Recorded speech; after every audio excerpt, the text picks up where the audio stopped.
How to make potassium-rich fertilizer using banana flowers.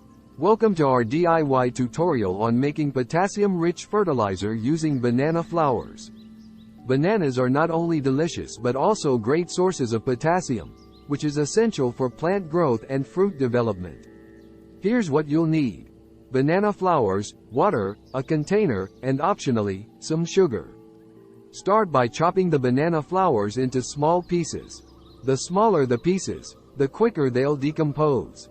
Next, place the chopped banana flowers into a container. You can use any container, but make sure it's large enough to hold the flowers and water.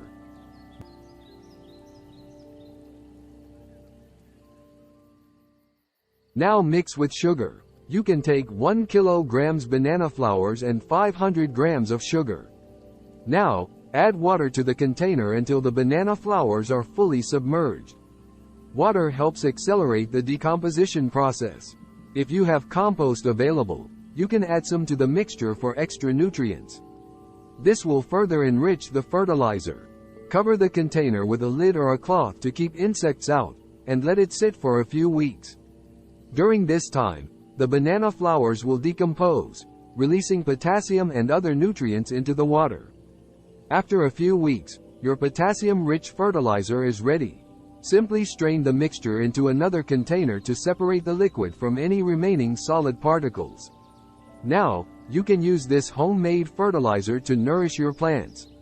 Just dilute it with water and apply it to the soil around your plants. Your plants will thank you for the potassium boost. Also, you can spray this fertilizer mix with water as 1:5 ratio. Thanks for watching. Stay tuned and subscribe for more gardening tips and DIY projects. Happy gardening!